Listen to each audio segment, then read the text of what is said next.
পৃথিবীতে প্রায় 700 কোটি মানুষ আছে। এই 700 কোটি মানুষের মধ্যে প্রায় 100 কোটি মানুষ এমন আছে যারা কোনো ধর্মে বিশ্বাস করে না, যারা কোনো ধর্মে বিশ্বাস করে না। ওই মানুষগুলো আল্লাহ পাককে বিশ্বাস করেন না, নবী রাসূলকে বিশ্বাস করেন না, কোনো ধর্মে তাদের বিশ্বাস নাই।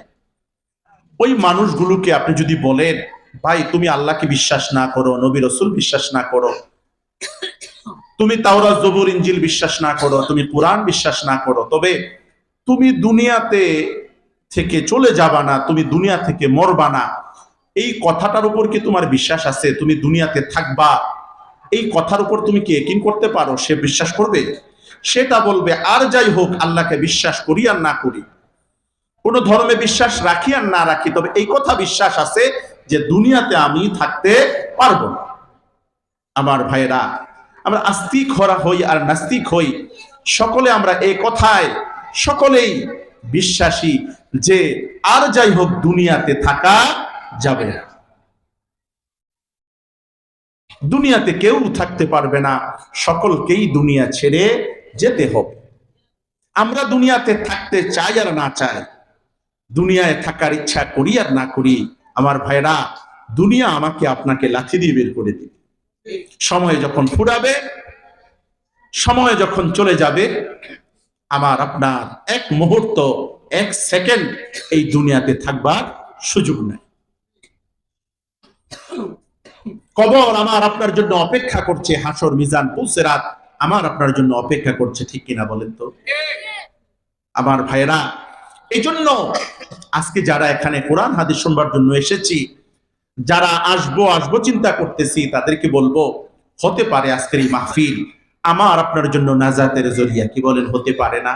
আমরা এখানে যারা এসেছি, এমন কেউ কি আছি এখানে যে এই মাহফিল শেষ করার পরে সকলকে 100, 200, 500 টাকা করে একটা নোট দিয়ে দেওয়া হবে, এমন কেউ কি আছে? এমন কোন ঘোষণা এখানে আছে? মাহফিলের পরে সবার জন্য খাবারের ব্যবস্থা, এরকম কোন ঘোষণা আছে? এমন কোন ঘোষণা নাই। বরং আমরা যারা এখানে এসেছি, যারা বক্তা, যারা শ্রোতা, সকলেই একটা নিয়তে এখানে আমরা এসেছি যে আমরা দুনিয়া ছেড়ে চলে যাব। আমাদেরকে দুনিয়া থেকে বিদায় নেওয়ার সময় যেন আমি আপনি অবশ্যই মুসলমান হয়ে কবরে যাই, কি বলেন? ঠিক কিনা?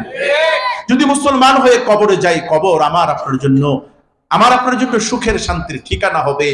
আর যদি প্রস্তুতি নিয়ে না যাই, মুসলমান না হয়ে কবরে যাই, তাহলে কবর কিন্তু আমার আপনার জন্য কঠিন শাস্তির ঠিকানা হবে, ঠিক কিনা?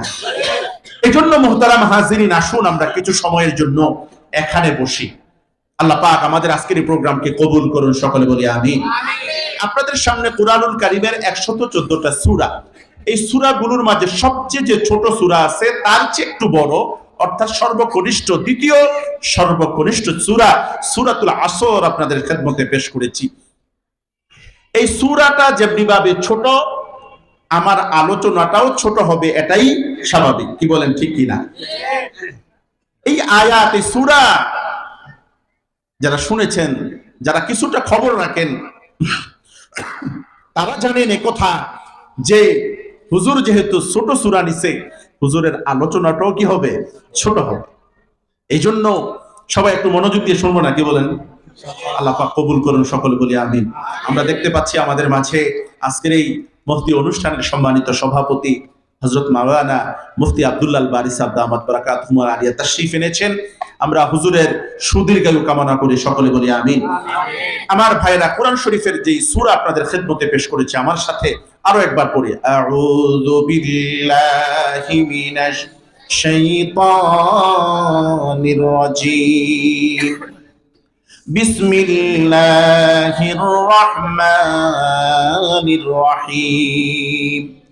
ওয়াল আসরি ইন্নাল ইনসানা লাফি খুসর ইল্লাল্লাযীনা আমানু ওয়া আমিলুস সালিহাতি ওয়া তাওয়াসাউ বিল হাক্কি ওয়া তাওয়াসাউ বিস সাবর।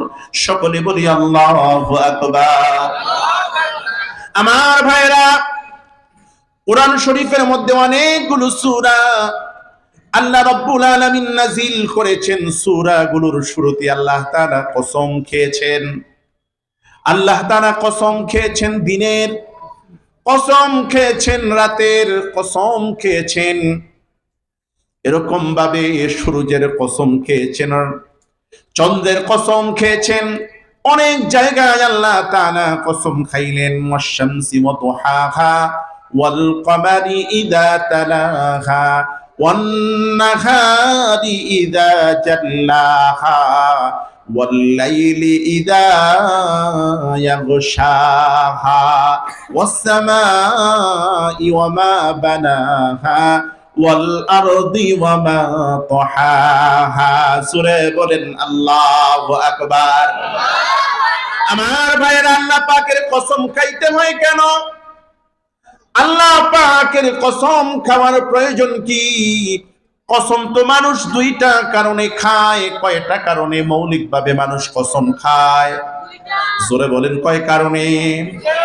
এক নম্বর হইল মানুষ মিথ্যা বলে, মিথ্যা বলার সম্ভাবনা মানুষের থাকে। দুই নম্বর কারণ হইল মানুষের মাঝে লোভ আছে, ঠিক কিনা?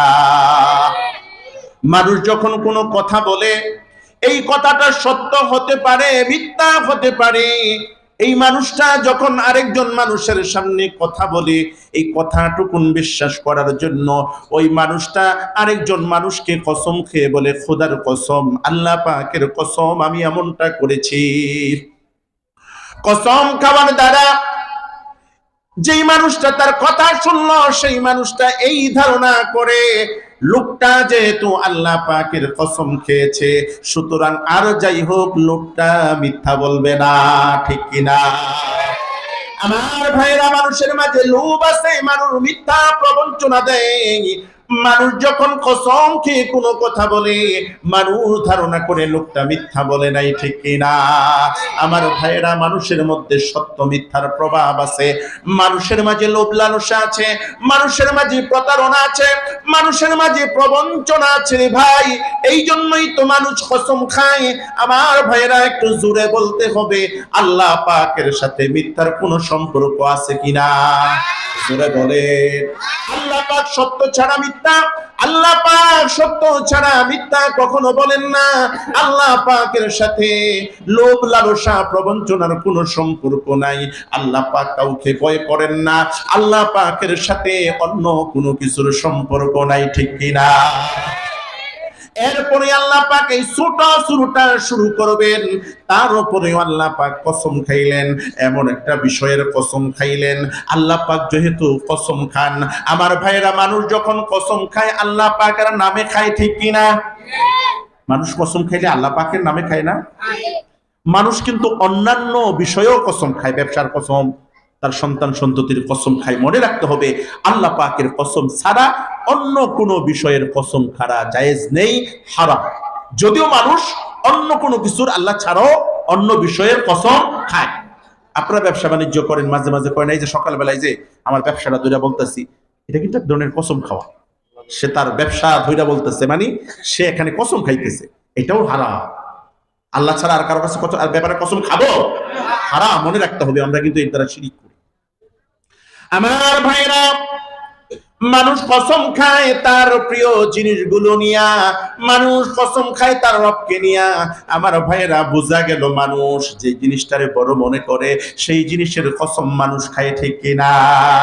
আমার ভাইরা, আল্লাহ পাক এমন একটা বিষয়ের কসম খাইলেন, বোঝা গেল বিষয়টা ছোট না বড়? আরো জোরে বলেন, শুধু বড় নয়, শুধু বড় নয়, মহান। আল্লাহ পাক যেই জিনিসের কসম খান, বোঝা গেল সেই জিনিসটার গুরুত্ব অনেক বেশি, সেই জিনিসটার দাম অনেক বেশি। আল্লাহ পাক এখানে কসম খাইলেন ওয়াল আসর, সময়ের কসম, যুগের কসম, শতাব্দীর কসম। আল্লাহ পাক কসম খাইয়া এমন একটা ঘোষণা দুনিয়ার মানুষের সামনে করে দিলেন, ইন্নাল ইনসানা লাফি খুস। আল্লাহ তাআলা কসম খাইয়া দুনিয়ার মানুষদেরকে জানাই দিলেন, ও দুনিয়ার মানুষেরা, তোমরা সকলেই ক্ষতিগ্রস্তের মধ্যে আছো, তোমরা সকলেই নুকসানের মধ্যে আছো, তোমরা সকলেই ক্ষতির মধ্যে আছো। এই ক্ষতির মধ্যে দুনিয়ার সবচেয়ে ধনী মানুষটাও ক্ষতির মধ্যে আসে, জোরে বলেন ঠিক কিনা? এই ক্ষতির মধ্যে বাংলাদেশের অলরাউন্ডার সাকিব আল হাসানের নাম আছে না নাই? এই ক্ষতির মধ্যে ব্যবসায়িক সম্প্রদায়ের নাম আছে, এই ক্ষতির মধ্যে এই জগতের রাষ্ট্রপতি, প্রধানমন্ত্রী, এই জগতের নোবেল বিজয়ীর নাম আছে না নাই? আল্লাহ পাক সকলকে উদ্দেশ্য করে বলেছেন, ও দুনিয়ার মানুষেরা, তুমি বড় ব্যবসায়ী হতে পারো, তুমি বড় চাকরিজীবী হতে পারো, তুমি বড় নোবেল বিজয়ী হতে পারো, তুমি বড় ক্ষমতাধর রাষ্ট্রপ্রধান হতে পারো, তুমি বড় বড় ধনী ব্যক্তি হতে পারো, তুমি বিল গেটস হতে পারো, এরকম ভাবে তুমি মার্ক জাকারবার্গ হতে পারো, ওরকম ভাবে তুমি পৃথিবীর সর্বশ্রেষ্ঠ খেলোয়াড় হতে পারো, তুমি এরকম ভাবে চলচ্চিত্রের মধ্যে তোমার নাম মানুষের মুখে মুখে থাকে। আল্লাহ ডাক দিয়া বললেন, ও দুনিয়ার মানুষেরা, মনে রাখো তোমরা সকলেই নুকসানের মধ্যে, ক্ষতির মধ্যে আছো। এই ঘোষণাটা জোরে বলেন কার? আরো জোরে বলেন কার? আমার ভাইরা, আল্লাহ পাকের ঘোষণা এটা, পৃথিবীর কোন মানুষের ঘোষণা নয়, পৃথিবীর কোন নবী রাসূলের ঘোষণা নয়, পৃথিবীর কোন আলেম ওলামার ঘোষণা নয়, স্বয়ং রব্বে কারীম ঘোষণা করেছেন দুনিয়ার সমস্ত মানুষগুলো ক্ষতির মধ্যে আছে। আমার বিবেক ধরুক আর না ধরুক, আমি বুঝি আর না বুঝি, আমার বুঝে আসুক আর না আসুক, মনে রাখতে হবে আমরা সকলেই ক্ষতিগ্রস্ত। এরপরে আল্লাহ তাআলা বাউন্ডারি দিলেন, এরপরে আল্লাহ পাক সীমানা দিলেন, এরপরে আল্লাহ পাক ইল্লা শব্দটা ব্যবহার করে আল্লাহ তাআলা ঘোষণা দিলেন, এমন 4 শ্রেণীর মানুষ আছে, ওই মানুষগুলো কেবলমাত্র আল্লাহ পাকের ক্ষতি থেকে বেঁচে যাবে। বলেন সুবহানাল্লাহ, আরো জোরে বলেন সুবহানাল্লাহ।